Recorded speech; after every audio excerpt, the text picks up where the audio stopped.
Hi friends, welcome to Aruna's English. Today we are going to discuss a new topic, that is question tags.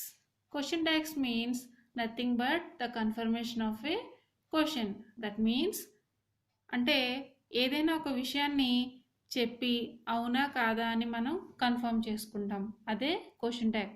అంటే ఇప్పుడు for example ఎవరినన్నా మనం ఎరా నువ్వు చాలా మంచివాడివి ఏం కాదా అంటాం చూసారా, అట్లా. లేదా అతను చాలా ఫాస్ట్గా పరిగెడతాడు అంటాం అని ఏం కాదా పరిగెట్టడా అని చివర మనం తెలుగులో మనం మాట్లాడుకునేటప్పుడు యాడ్ చేసుకుంటాం చూసారా, అవే క్వశ్చన్ ట్యాగ్స్ అన్నమాట.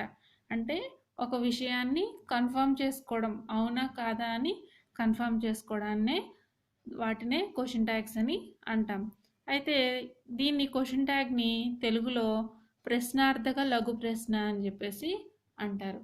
అంటే చివరిలో లఘు ప్రశ్న అంటే చిన్న క్వశ్చన్ని మనం యాడ్ చేసుకుంటాం అనమాట. ఎలా అంటే ఫర్ ఎగ్జాంపుల్ చూడండి,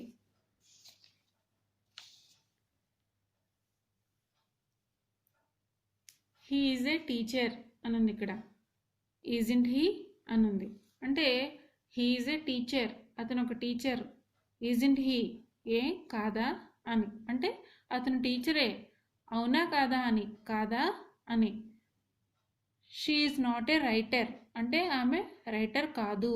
ఈ షీ ఏ ఆమె రైటరా అని అనమాట. అంటే మనం ఇక్కడ అబ్జర్వ్ చేయండి, అతను టీచర్ అంటున్నాం, చివరి ఏమంటాం మనం, ఏ కాదా అంటున్నాం.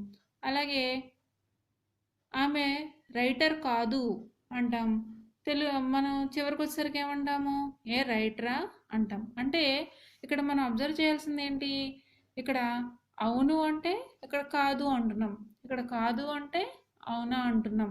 అది మనం ఇక్కడ అబ్జర్వ్ చేసుకోవాల్సినటువంటి విషయం. అయితే ఏంటంటే జనరల్గా ఈ క్వశ్చన్ ట్యాగ్స్ మనం ఎప్పుడెప్పుడు యూజ్ చేస్తామంటే, మనం అన్ని టాపిక్స్లో కూడా గ్రామర్లో కంపల్సరీ క్వశ్చన్ ట్యాగ్ అనేది ఉంటుంది.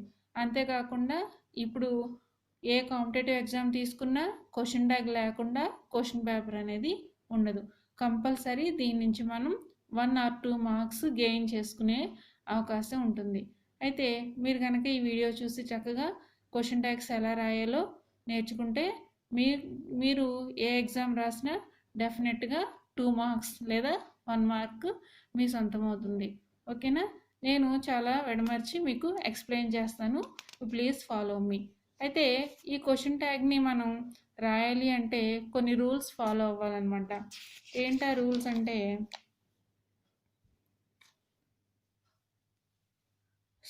ఫస్ట్ వన్, స్టేట్మెంట్లో ఇచ్చిన హెల్పింగ్ వెర్బ్ను ట్యాగ్లో మొదట రాయాలి. రెండోది, స్టేట్మెంట్ పాజిటివ్లో ఉంటే ట్యాగ్ నెగిటివ్లో, స్టేట్మెంట్ నెగిటివ్లో ఉంటే ట్యాగ్ పాజిటివ్లో ఉండాలి.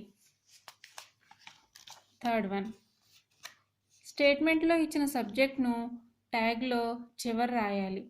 స్టేట్మెంట్లో కనుక సబ్జెక్ట్ ప్రాపర్ నౌన్ అయితే దాని ప్రొనౌన్ రాయాలి. ఫోర్త్ వన్, ట్యాగ్లో నాట్ అని పదం రాయడానికి బదులు N' అని షార్ట్ ఫామ్ను యూజ్ చేయాలి. ఫిఫ్త్ వన్, ట్యాగ్ చివర క్వశ్చన్ మార్క్తో ఎండ్ చేయాలి. కంపల్సరీ ట్యాగ్కి మనం క్వశ్చన్ మార్క్ పెట్టాలి. ఆల్రెడీ దీని యొక్క హెడ్డింగ్లోనే ఉంది క్వశ్చన్ ట్యాగ్ అని. మనం కనుక ట్యాగ్ రాసి క్వశ్చన్ మార్క్ పెట్టలేదనుకోండి, అది మార్క్ అనేది పడదు. ఓకేనా? ఇప్పుడు ఒక్కొక్క రూల్ మనం ఎక్స్ప్లెయిన్ చేసుకుందాం. ఫస్ట్ వన్, స్టేట్మెంట్లో ఇచ్చిన హెల్పింగ్ వెర్బ్ను ట్యాగ్లో మొదట రాయాలి అని ఉంది. అంటే ఇందాక మనం కొన్ని ఎగ్జాంపుల్స్ చెప్పుకున్నాం. హీ ఈజ్ ఏ టీచర్ అని ఇక్కడ ఒక ఎగ్జాంపుల్ ఉంది. What is the helping verb in this sentence? Is. Is the helping verb.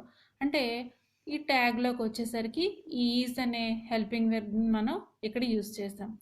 First మనం నేర్చుకోవాల్సింది ఏంటంటే, ఈ సెంటెన్స్ని అబ్జర్వ్ చేసినప్పుడు ఇది 2 పార్ట్స్గా ఉంది. చూడండి, హీ ఈజ్ ఏ టీచర్ అనేది ఒక పార్ట్, ఈజంట్ హీ అనేది ఒక పార్ట్. ఈ ఫస్ట్ పార్ట్ని స్టేట్మెంట్ అని, ఈ సెకండ్ పార్ట్ని ట్యాగ్ అని అంటారు. అయితే ఇక్కడ ఈ స్టేట్మెంట్లో ఇచ్చిన హెల్పింగ్ వెర్బ్ ఏదైతే ఉందో అదే హెల్పింగ్ వెర్బ్ని మనం ట్యాగ్లో యూజ్ చేయాలి. ఆ హెల్పింగ్ వెర్బ్ అనేది మారకూడదు. నెక్స్ట్ వన్, సెకండ్ రూల్ చూడండి. ఇక్కడ ఇంకో విషయం ఏంటంటే స్టేట్మెంట్లో ఇచ్చిన హెల్పింగ్ వెర్బ్ కనుక మనకి హెల్పింగ్ వెర్బ్ కాకుండా మెయిన్ వెర్బ్ ఉందనుకోండి ఫర్ ఎగ్జాంపుల్, అప్పుడు ఎలా చేయాలి అంటే చూడండి, స్టేట్మెంట్లో హెల్పింగ్ వెర్బ్ లేకపోతే మెయిన్ వెర్బ్ నుండి మనం హెల్పింగ్ వెర్బ్ని రాబట్టాలి. అంటే ఎలా అంటే ఫర్ ఎగ్జాంపుల్ రైట్ అనే వెర్బ్ ఉంది. అక్కడ రైట్ అనే వెర్బ్ ఉన్నప్పుడు మనం రైట్లో ఉన్నటువంటి హెల్పింగ్ వెర్బ్ ఏంటి? డూ. ఎందుకనంటే do plus right is equal to right. అలాగే ఒకవేళ సెంటెన్స్లో కనుక రైట్స్ అనే వెర్బ్ ఉందనుకోండి, అందులో ఏ హెల్పింగ్ వెర్బ్ ఉంటుంది? డస్. ఎందుకంటే does plus right is equal to rights. ఒకవేళ సెంటెన్స్లో కనుక రోట్ అని ఉందనుకోండి, అప్పుడు ఆ రోట్లో ఏ హెల్పింగ్ వెర్బ్ ఉంటుంది? Did. Did plus right is equal to wrote. ఇక్కడ ఇది ఒక ఎగ్జాంపులే కాదు, స్టేట్మెంట్లో హెల్పింగ్ వెర్బ్ కాకుండా మెయిన్ వెర్బ్ ఏది ఉన్నప్పటికీ ఆ మెయిన్ వెర్బ్ కనుక ప్రెజెంట్ టెన్స్లో ఉండి ఎస్ లేదనుకోండి డూ ఉన్నట్టు. అదే మెయిన్ వెర్బ్ ప్రెజెంట్ టెన్స్లో ఉండి ఆ వెర్బ్కి ఎస్ ఉందనుకోండి డస్. అదే మెయిన్ వెర్బ్ పాస్ట్ టెన్స్లో ఉందనుకోండి దానిలో ఉన్నటువంటి హెల్పింగ్ వెర్బ్ ఏంటి? డిడ్. తర్వాత దీని ఎగ్జాంపుల్స్ నేను మీకు డిస్కస్ చేసి చెప్తాను. ఓకేనా? ఫస్ట్ మనం హెల్పింగ్ వెర్బ్స్తో ఎలా రాస్తాం అనేది చూద్దాం. నెక్స్ట్ సెకండ్ రూల్, స్టేట్మెంట్ పాజిటివ్లో ఉంటే ట్యాగ్ నెగిటివ్, స్టేట్మెంట్ నెగిటివ్లో ఉంటే ట్యాగ్ పాజిటివ్లో ఉండాలి. ఈ ఎగ్జాంపుల్ చూడండి, ఈ సెంటెన్సెస్ అబ్జర్వ్ చేయండి. పైది హీ ఈజ్ ఏ టీచర్, ఈ స్టేట్మెంట్ అనేది పాజిటివ్లో ఉంది. అసలు మనం ఒక స్టేట్మెంట్ పాజిటివ్లో ఉందా నెగిటివ్లో ఉందా అని ఎలా చెప్తాం? ఆ స్టేట్మెంట్లో కనుక నాట్ కానీ నెవర్ కానీ ఇంకా ఏదైనా నెగిటివ్ సంబంధించిన మార్క్ ఉంటే అది నెగిటివ్లో ఉన్నట్టు. ఇప్పుడు హీ ఈజ్ ఏ టీచర్లో ఎక్కడ మనకి నాట్ అనేది లేదు, నెవర్ అనేది లేదు, ఎలాంటి నెగిటివ్ సెన్స్ లేదు, కాబట్టి ఇది పాజిటివ్. సో ఈ స్టేట్మెంట్ పాజిటివ్ కాబట్టి ట్యాగ్ ఏం చేయాలి? మనం నెగిటివ్ చేయాలి, అంటే నాట్ చేర్చాలి.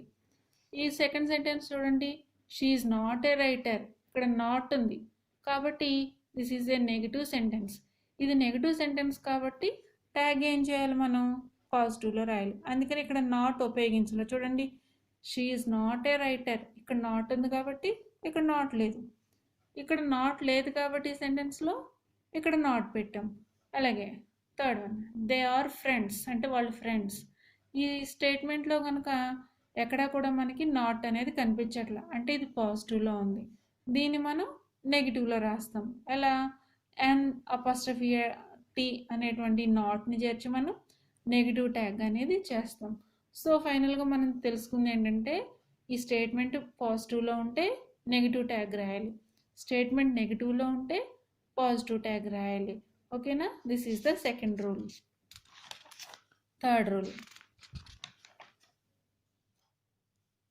స్టేట్మెంట్లో ఇచ్చిన సబ్జెక్ట్ను ట్యాగ్లో చివర రాయాలి. స్టేట్మెంట్లో సబ్జెక్ట్ ప్రాపర్ నౌన్ అయితే దాని ప్రొనౌన్ రాయాలి. అంటే చూడండి ఎగ్జాంపుల్ చూద్దాం. ఈ స్టేట్మెంట్లో what is the subject? He. ఈ స్టేట్మెంట్లో హీ, దీనిలో షీ, దీనిలో దే. చూడండి ఈ మూడు సబ్జెక్ట్స్.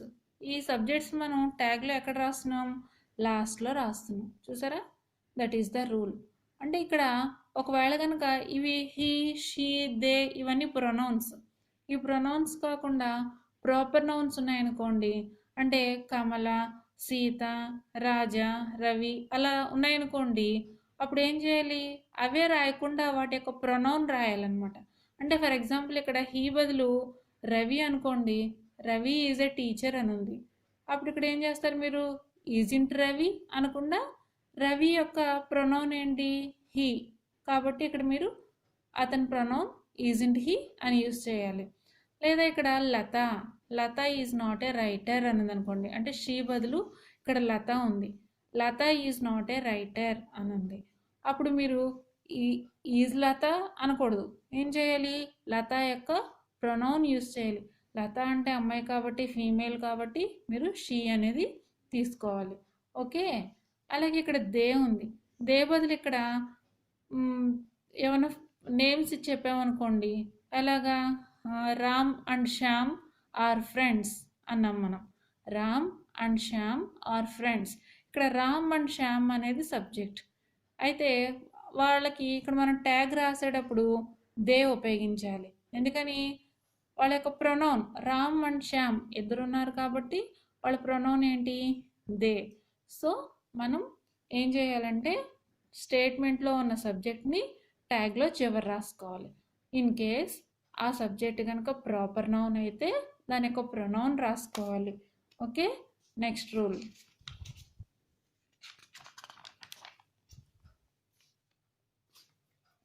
ఫోర్త్ వన్, ట్యాగ్లో నాట్ అని పదాన్ని రాయడానికి బదులు N' అని షార్ట్ ఫామ్ని యూజ్ చేయాలి. ఓకేనా? చూడండి, మనం ఎగ్జాంపుల్స్ అన్నిట్లో కూడా N' అని ఉంటుంది. అంటే not, the full form not. మరి పోనీ N' ఎందుకు, నాట్ రాసుకోవచ్చు కదా అనుకుంటారు కొంతమంది. దట్ ఈజ్ రాంగ్ అనమాట. దానికి అలా రాస్తే మార్క్స్ కూడా పడవు. కంపల్సరీ షార్ట్ ఫామ్లోనే రాయాలి. అందుకనే క్వశ్చన్ ట్యాగ్స్ ఇంకో పేరు ఏంటంటే షార్ట్ అండ్ ట్యాగ్స్ అని కూడా అంటారు. సో ఫోర్త్ రూల్ ఏంటి? కంపల్సరీ మనం నాట్ రాయకుండా N' అనే షార్ట్ ఫామ్నే యూజ్ చేయాలి. లాస్ట్లో ట్యాగ్ చివర క్వశ్చన్ మార్క్తో ఎండ్ చేయాలి. కంపల్సరీ ఎండ్ చేయాలండి, క్వశ్చన్ మార్క్తోనే ఎండ్ చేయాలి. ఎందుకంటే క్వశ్చన్ ట్యాగ్ అక్కడ క్వశ్చన్ అది మనం అవునా కాదా అని కన్ఫర్మ్ చేసుకునే క్వశ్చన్ కాబట్టి కంపల్సరీ లాస్ట్లో మనం క్వశ్చన్ మార్క్తోనే ఎండ్ చేయాలి. ఓకే, ఇంకొన్ని ఎగ్జాంపుల్స్ చూద్దాం.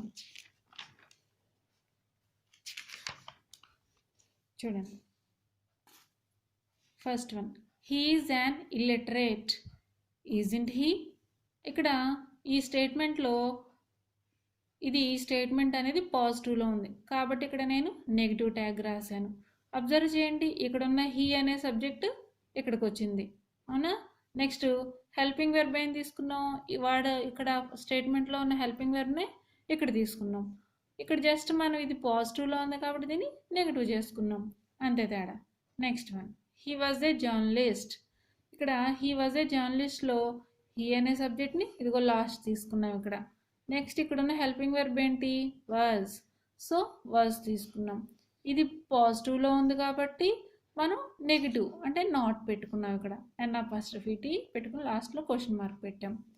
Next, she has done well. ఆమె బాగా చేసింది. ఇక్కడ ఉన్నటువంటి హెల్పింగ్ వెర్బ్ ఏంటి? హ్యాజ్. ఇక్కడ హ్యాజ్ అనేది ఇది పాజిటివ్ స్టేట్మెంట్ కాబట్టి మనం హ్యాజ్ అండ్ ఉపయోగించాం. ఓకే, ఇక్కడ చూడండి, is, isn't, was, wasn't, has, hasn't. ఈ ఫోర్త్ వన్ చూడండి, Lata did not complete project. Lata did not complete project. ఇక్కడ డిడ్ నాట్ నెగిటివ్ వచ్చేసింది ఈ స్టేట్మెంట్. అబ్జర్వ్ చేస్తారా మీరు? Lata did not complete project. Did not ఇది నెగిటివ్ స్టేట్మెంట్ కాబట్టి మనం ఏం చేయాలి? పాజిటివ్లో రాసుకోవాలి. అక్కడ డిడ్ నాట్ ఉంది కాబట్టి మనం ఓన్లీ డిడ్ మాత్రమే తీసుకోవాలి. Did she. ఇక్కడ ఇంకోటి అబ్జర్వ్ చేశారా? లత అనేది ఇక్కడున్న సబ్జెక్టు ప్రాపర్ నౌన్. ఇది ప్రాపర్ నౌన్లో ఉంది కాబట్టి మనం ఏం చేయాలి? దాని యొక్క ప్రొనౌన్ షీ తీసుకోవాలి. Next one, her parents will come tomorrow. ఇక్కడ her parents will come tomorrow అని ఉంది.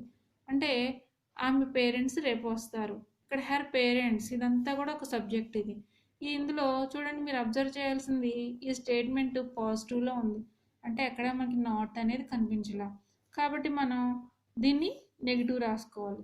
విల్కి మనం విల్లింట్ అని రాయలేం కాబట్టి ఓంట్ అని రాయాలి. విల్లింట్ అనేది రాయకూడదు. విల్ బదులు ఓంట్, ఓంట్ అనే నెగిటివ్ తీసుకోవాలి. ఇక్కడ పేరెంట్స్, హర్ పేరెంట్స్ అనేది మొత్తం ఇదంతా కూడా ప్లోరల్. పేరెంట్స్ అంటే ఇద్దరు ఉంటారు కాబట్టి మనం ఏం చేయాలి? ఇక్కడ వాళ్ళ యొక్క ప్రొనౌన్ ఏంటి? దే. దే అనేది తీసుకోవాలి. ఇంకొక ఎగ్జాంపుల్ తీసుకుందాం.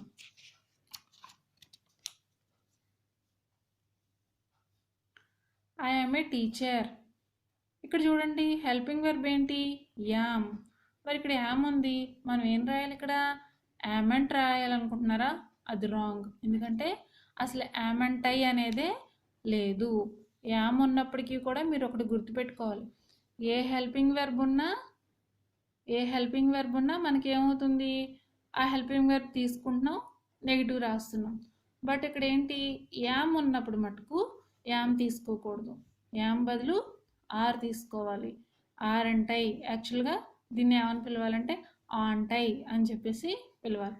బట్ ఇదే యామ్ కనుక నెగిటివ్లో ఉందనుకోండి, ఐఎమ్ నాట్ ఏ డాక్టర్, ఇక్కడ యామ్ నాట్, యామ్ తర్వాత నాట్ ఉంది, కానీ ఇక్కడ మనం యామై ఉపయోగించుకోవచ్చు.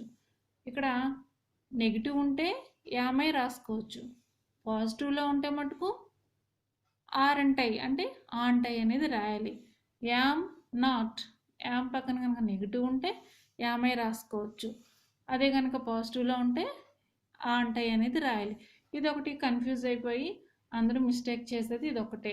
ఇక్కడ హెల్పింగ్ వర్బ్ ఉంది కదా అని చెప్పేసి మీరు ఏం చేస్తారంటే ఇదే హెల్పింగ్ వర్బ్ తీసుకొచ్చేస్తారు, కానీ యామ్ ఉన్నప్పుడు మటుకు అలా రాయకూడదు, ఆర్తో రాసుకోవాలి. యామ్ నాట్ ఉంటే మటుకు యామై రాసుకోవచ్చు. ఓకేనా?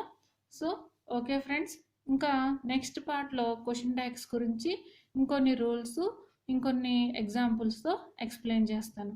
మీకు కనుక ఈ వీడియో నచ్చినట్లయితే లైక్ చేసి, షేర్ చేసి, కామెంట్ చేయండి. ఇంకెవరైనా సబ్స్క్రైబ్ చేసుకోకపోతే సబ్స్క్రైబ్ చేసుకోండి. Thank you.